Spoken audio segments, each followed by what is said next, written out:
you want the characters too? Yes, please. Okay.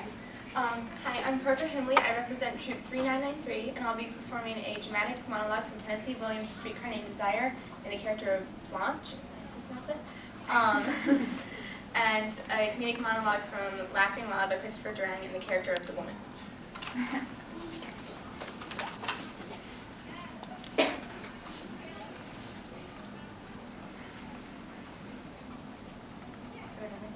Oh, hold on. I don't know. Whatever you want. Yeah, because I already started. Oh. All right, go. I took the blows to my face and body. All those deaths.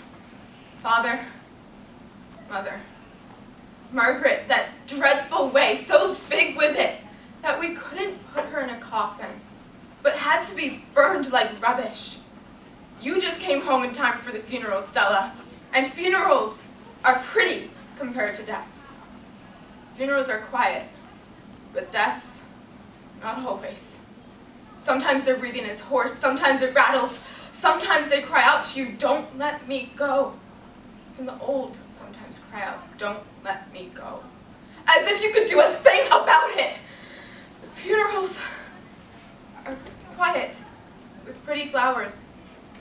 Oh, what gorgeous boxes they pack them in. Unless you were there at the bedside when they cried out, hold me. You'd never have guessed that there was a struggle for breath and bleeding. You didn't dream, but I saw. And now you sit there telling me with your eyes that I let the place go. How in hell do you think all that sickness and dying was paid for? Death is expensive, Miss Stella.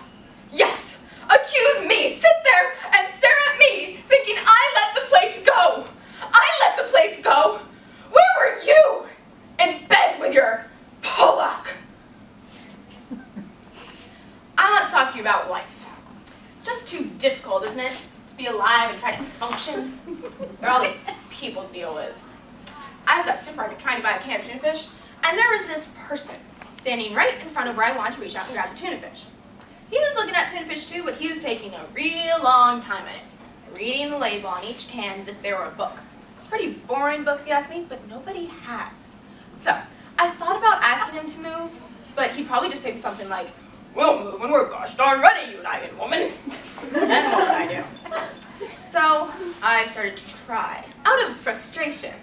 And even though I was softly sobbing, this stupid person didn't understand that I needed to get by. So I reached over my fist and brought down real hard on his head and screamed, will you kindly move, sir?